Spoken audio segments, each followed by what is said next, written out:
la zona cero. En los últimos tiempos venimos desmontando pues curiosas sincronicidades, serendipias, que luego vemos o comprobamos que no eran para tanto.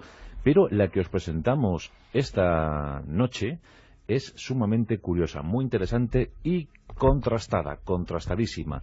Vamos a hablar de aluminio. Bueno, hombre, esto no es un programa de economía, no es un programa dedicado a la industria, ni inventos de estos apoteósicos, pero cuando descubráis, cuando veáis quiénes intervinieron en la creación o en la elaboración de esta teoría sobre el aluminio, pues vais a ver qué simpático resulta. ¿Qué tal, querido Jesús Callejo? Buenas noches. ¿Qué tal? Muy buenas noches. O debería decir Jesús Jal Callejo. Bueno, podríamos decirlo después de lo que vamos a hablar esta noche. Tú lo has dicho, yo creo que has puesto ya el dedo en la llaga. Dentro de las serendipias, y vamos a recordar un poco que serendipia siempre se refiere a esos descubrimientos científicos. Claro. A pesar de que lo estamos utilizando muchas veces de forma sinónima para otro tipo de sincronicidades. Se ha vulgarizado el término, ¿eh? Sí, se ha vulgarizado, sí. Se ha puesto de moda, yo creo que en parte por una película que se llama Serendipity, precisamente, y en parte por, bueno, la cantidad de veces que lo hemos utilizado nosotros, tanto los monográficos como las tertulias. Pero serendipia, si somos estrictos, hay que aplicarlo siempre al mundo científico. Eso es. Siempre esos descubrimientos afortunados, inesperados, que se realizan accidentalmente o que se realizan, como en este caso, de una forma sincrónica. Y en este caso vamos a hablar del aluminio, no de la fabricación del aluminio que fue anterior, sino de ese procedimiento económico que de forma simultánea y sin conocerse, dos personajes, uno en Estados Unidos y otro en Francia, lo desarrollan en el mismo año. Pero ahí no acaban las serendipias, sino en otras cuantas cosas más que ahora comentaremos. ¿Qué tal, mi querido Carlos Canales? ¿Cómo Hola, estás? ¿qué tal? Buenas noches. Claro, si tú no eres Hal, ¿quién eres? Pues no sé, tendré más remedio que ser Paul-Louis Héroult. Gerult. Héroult, con H. Gerult, exacto, porque lo de las H's también tiene que ver Es que lo del H aquí es muy importante. O sea, que esto Tiene sería una letra muda en castellano, pero aquí tiene mucho juego. O sea, esto como el famoso grupo español, los HH, ¿no? Sí. O sea, no es nada. No sonaría. Bueno, pues en este caso tiene una enorme importancia, porque la H es el meollo del asunto. Y saber cosas sobre el aluminio sin H, esto sí, en el siglo XIX, pues era importante, ¿no? La verdad es que sí se nos ha hablado hoy en día, porque la verdad es que tampoco es tan sencillo.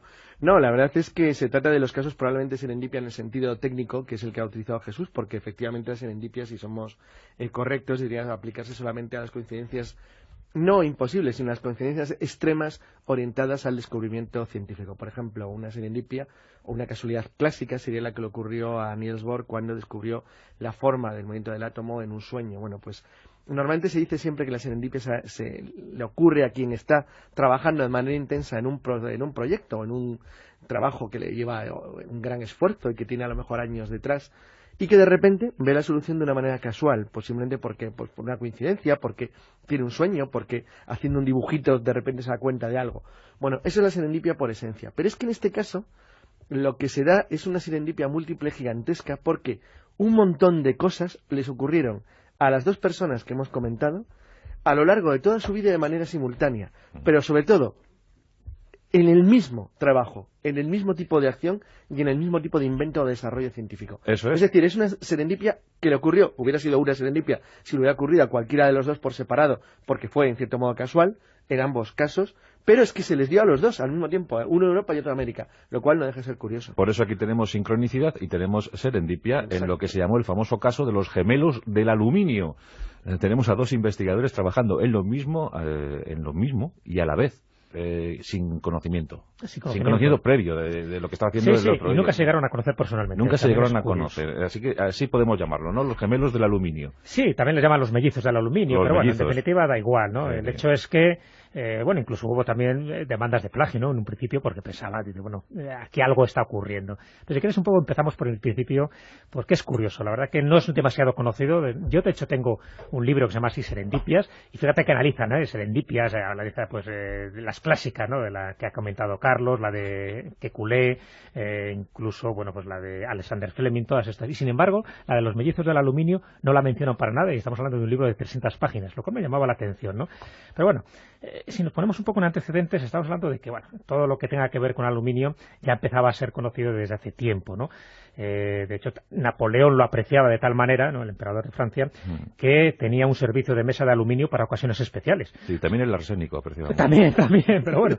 Pero el aluminio, a mitad del siglo XIX, era tan caro de producir, caro de extraerlo de la bauxita, que se le consideraba un metal semiprecioso. Entonces, bueno, aquel que lo tenía, como podía ser Napoleón y algún que otro rey y monarca, pues poco más, o sea, no era fácil de obtener el aluminio, y menos en procesos industriales y domésticos. Entonces, lo que llegan a hacer en 1886, este es el año clave, estas dos personas, es decir, Héroult en Francia y Hall en Estados Unidos, es algo tan barato que es producir industrialmente el aluminio, de tal manera que esa producción de aluminio a través de la electrólisis pues abarataba considerablemente su precio.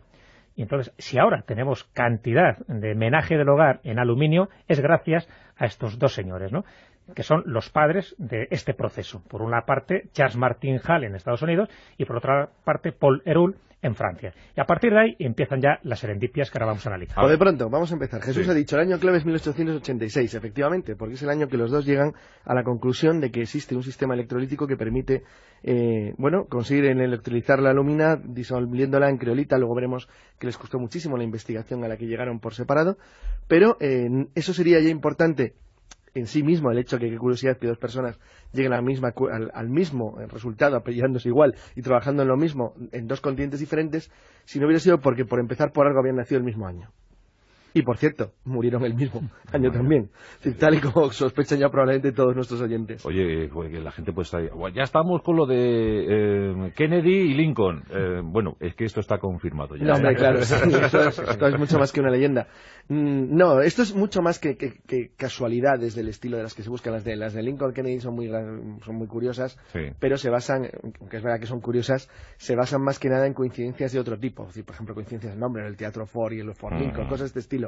En tanto que las de Héroult y Hall se basan fundamentalmente en los hechos que van produciéndose a lo largo de su vida, desde el mismo momento en que en 1863 Paul Héroult nace en Thuit-Harcourt, en Francia, y al mismo momento, al mismo tiempo, nace en Thompson, en Ohio, Charles M. Hall. A partir de ese momento los desarrollan en 1863, en plena Guerra Civil Americana, 63. En el caso de Hall, y en pleno Imperio francés de Napoleón III, en el caso de Héroult. O sea que llegan a su descubrimiento con 23 años. Efectivamente, muy jovencitos. Sí, después de un trabajo ya importante, como es bien conocido en aquel entonces. Los trabajos científicos es verdad que es muy común que se hicieran normalmente entre la veintena y la treintena, sobre todo entre los 25 y los 40, porque era la mejor época de la vida de una persona que debido a la cantidad de enfermedades, problemas que había, es que era un mundo mucho más duro. Qué triste nos deja eso, Carlos, eso que acabas de decir. Sí, era un mundo mucho más duro que el nuestro. Hasta los 40 años, ¿no? Lo que sí que es cierto es que realmente ambos... Y tú no te rías, Jesús, que tú lo llevas peor. No, ya, por eso me río. No, pero además tiene gracia lo que has dicho, sobre todo por el chiste de la situación española actual, ¿no? Y es que ambos trabajaban, tenían otra coincidencia. Es que los dos trabajaban en casa de sus padres, porque vivían con ellos cuando hicieron su descubrimiento. ¿Ah? Claro. No es algo nuevo. Que nadie se preocupe, que esto puede ocurrir en cualquier momento. Sí, sí. Bueno, por cierto, un poco el dato, cuando hablamos de que tanto Héroult como Hall nacen ese mismo año, en 1863, no nacen ni el mismo día ni el mismo mes. Sí. Es decir, Héroult nace justo 8 meses antes que Hall. Lo comentamos porque después, cuando se produce su óbito, cuando mueren, que los dos mueren en 1914, Héroult muere 8 meses antes que Hall. Como también nuestros oyentes sospechaban. También se puede sospechar, ¿no? Sí. Pero bueno, seguimos un poquillo porque... Hombre, llama mucho la atención conocer un poco la vida de Charles Hall, por ejemplo. Ya sabemos un poco pues cuándo nace, en 1863, y cómo pues él, haciendo un poco sus pinitos en un laboratorio que él coloca en un almacén prácticamente de su padre, pues empieza a hacer sus cosas, ¿no? Sus procedimientos para intentar abaratar esa fabricación del aluminio. Y se sabe pues que ese laboratorio lo instala como él puede, ¿no? En casa de su padre. Empieza a ensayar inútilmente en esa reducción directa de la alúmina por el carbón. Es decir, todo depende un poco de la alúmina porque ese es el proceso clave para obtener después esas cantidades de aluminio. Un poco yo creo que es importante conocer un dato, me parece esencial, ¿no? Porque a lo mejor muchos oyentes se pueden despistar por estas cuestiones un poco químicas. Vamos a ver, el aluminio se extrae de la bauxita, ya sabéis que es ese mineral de color rojo que se encuentra sobre todo en las zonas tropicales, más bien en Australia y en África. Bueno, pues con 4 toneladas de bauxita se obtienen 2 de alúmina y de esta 1 de aluminio. O sea, todo ese proceso es lo que encarecía tanto el conseguir aluminio a bajo coste. Bueno, pues lo que consiguen estas dos personas, no vamos a contar el procedimiento porque es bastante complejo, es eso, es abaratar la fabricación del aluminio por electrólisis y disolviendo pues esa alúmina en un baño fundido compuesto de fluoruros de aluminio, en fin, cosas parecidas. El hecho es que, trabajando un poco en la intimidad, se dan cuenta que al final hay dos personas, se dan cuenta los que están investigando desde lejos esto, ¿no? Se dan cuenta de que la misma patente aparece tanto en Estados Unidos como en Francia. Y claro, ¿qué ocurre? Pues que se empieza a ver un tufillo de plagio. Alguien está plagiando al otro porque no es normal que dos personas que no se conocían físicamente, que no sabían de la existencia uno del otro, porque de hecho cuando esto lo descubren, cada uno tiene 23 años, es decir, a los 23 años descubren este procedimiento, lo cual es todo un logro dentro del mundo de la ciencia, ¿no? ¿Cuándo patentan? ¿En qué fecha? ¿En qué mes? Claro, lo patentan 3 años después, en el caso de Hall en el 1889. Claro. Pero bueno, sabes que hubo un pleito muy grande, bueno, Sí. ahora hablamos del pleito. Hall gana el pleito norteamericano y Heroult es francés. Claro. Eso no deja de ser gracioso todo. Y claro, es decir, porque al final, claro, aunque las comunicaciones no eran tan avanzadas como ahora, ya había unas ciertas comunicaciones transoceánicas y había un cierto contacto, obviamente con bastante celeridad, ya no era necesario un barco de vela ni cosas parecidas. Es decir, que el contacto científico... Pero vamos, sus países respectivos les arroparon, ¿no? Sí, les arroparon las oficinas de patentes porque no vieron nada sospechoso y además es que tenían razón. Es decir, no es un caso como el de Graham Bell. El de Graham Bell, el teléfono, es que se ha reconocido ya que la patente no es suya, formalmente por el gobierno de Estados Unidos, que ha rehabilitado al inventor que lo hizo. El gobierno de Estados Unidos ha rehabilitado al inventor que hizo la patente porque se sabe que se adelantó en una oficina de patentes también norteamericana simplemente por unas horas. En este caso el problema es diferente. Es que, claro, como dice muy bien Jesús, da toda la pinta de que uno ha estado investigando los procedimientos del otro. Pero es que, claro, en ninguno de los dos juicios se pudo demostrar de manera concluyente, evidente. Es que no conocían los trabajos. Es que ni siquiera se conocían los trabajos, claro. O sea, no existía internet, pues de una manera muy sencilla. Y no había, ni se conocían personalmente ni se conocieron nunca, y eso que uno tenía que estar muerto de miedo al enterarse que había muerto el otro, porque conociendo la trayectoria, el caso era es para que sospechar. ambos jóvenes científicos llegan a las mismas conclusiones, Exacto. a la misma hipótesis, la desarrollan con éxito en 1886. Ajá. Y a partir de ahí pues empieza una carrera por ver quién debe arrogarse el derecho a ser el inventor de la electrólisis. Exacto. Para el aluminio, ¿no? Exacto, sí, el procedimiento para abaratar costes. Para abaratar del aluminio. costes del aluminio. Pues estamos hablando. ¿Y quién se lleva el gato al aluminio? No, se lo llevan los dos, por eso. Es que al final tienen que reconocer que los dos, de forma independiente y Exacto. de forma, chocante, porque por utilizar una palabra castellana, la serendipia sería por chiripa, es decir, los dos, por procedimientos muy paralelos, sin conocerse, que no es algo tan raro dentro del mundo de la ciencia y tampoco menos dentro del mundo de la literatura. Es decir, llegan a la misma idea, llegan al mismo proceso en el mismo año y lo patentan pues prácticamente a la vez. Entonces, claro, esa es lo que llama la atención y por eso sus gobiernos les apoyan, porque se dan cuenta de que lo que están diciendo es verdad y además está contrastado, ¿no?, por todos los análisis, por todos los estudios científicos. Cuando se demuestra claramente que no se conocen personalmente y que sus trabajos no han podido llegar ni de forma directa ni por intermediarios, Ninguno había publicado nada. nadie. Cuando Cuando empiezan a desarrollar esto, ellos estaban con 20 años cuando los criajos, claro. Los O sea, que era 23 es cuando prácticamente lo descubren. Su primera experiencia científica, grande. Sí, prácticamente, es que lo era. Habían hecho pruebas, pero eso, dentro los dos trabajando en casa de su padre. Bueno, el caso de Heroult era una empresa de curtido de pieles, era donde él comenzó allí discretamente, hizo un laboratorio de pruebas, tenía una pequeña máquina de vapor con muy poca potencia, utilizaba una dinamogram y con ella empezó a hacer pruebecillas para ver si aquello funcionaba. Y en el caso de Hall, pues algo muy parecido, es decir, lo que hacía era intentar directamente reducir la alumina por el carbón, fracasaba una y otra vez, pero la verdad es que empezaron de una manera muy rudimentaria. Lo sorprendente de la historia que estamos contando hoy, aparte de estas casualidades tan divertidas y originales que hemos dicho, es que al tratarse de un procedimiento científico industrial, que además era muy necesario para el gran desarrollo de las naciones occidentales en el siglo XIX y principios del XX, les dio una fama mundial y algo más. Es que era muy fácil investigar lo que estaba ocurriendo y fue demasiado evidente las coincidencias. No se trata de coincidencias de personajes oscuros a los que nadie conoce, no, se trata de coincidencias en el mundo de la ciencia y además a una escala asombrosa. Mismo año de nacimiento, medio procedimiento, en la casa de su padre, de la misma manera. Sí. Y por supuesto, no sabían que se iban a morir el mismo año. Y muy jóvenes además. Sí, muy jóvenes. Con 51 años, Sí, exacto. sí, sí. Entonces, es cierto que se trata de un caso tan extrañamente asombroso que muchos de los que, se ha utilizado para el tipo de teorías, por decir una manera, de ciencia paralela o alternativas a la ciencia común, desde los campos morfogénicos de Rupert Sheldrake hasta cualquier otro tipo de ideas que intenten justificar cómo es posible que una coincidencia tan asombrosa sea de una escala tan grande. Los mellizos del aluminio, ¿cómo les fue la vida, Jesús, a partir de 1880? Ahí es donde se diferencian un pelín. Claramente. Sí. Es decir, Charles Martin Hall se hace más rico que Heroult. Vaya. Probablemente porque ya lo era. Es decir, es que la familia de Hall ya era más rica que la de Erul. Me refiero a la diferencia de posición. A raíz del descubrimiento, me refiero, no ya del estatus social, que es verdad que el de Erul era más alto. Más beneficio, ¿no? Más beneficio, sí. Y un poco cuento el caso de Hall, porque me parece muy interesante, aparte porque les debemos mucho. Es decir, que los oyentes no piensen que estamos hablando de algo que, bueno, que forma parte un poco de la ciencia y casi de la especialización. Que va. Si ahora utilizamos muchas baterías de cocina de aluminio es gracias a ellos.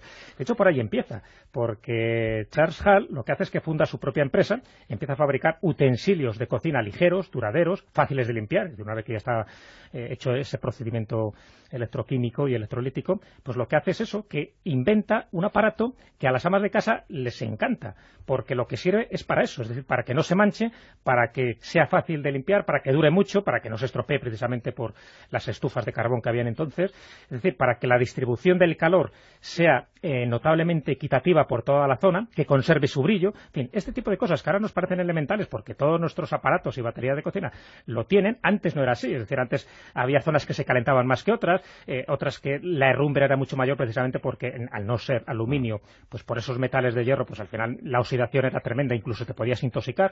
Todo este tipo de cosas las consigue Charles Martin Hall, por citar este caso, ¿no?, hasta el punto de que esa duración de estas baterías de cocina pues hace que se convierta en una marca que él patenta, que es We Are Iver. Es decir, cuando muere Charles Hall en el año 1914, esta línea de productos de We Are Iver, que todavía sigue existiendo, pues se había convertido en la nueva industria del aluminio que había transformado por completo las cocinas americanas y había permitido a él, personalmente, atesorar una fortuna de $30 millones de aquel tiempo, ¿eh? Estamos hablando de que él muere en 1914. $30 millones. Sí, muere en un lugar, muere en Daytona, en las playas. Claro, de Daytona.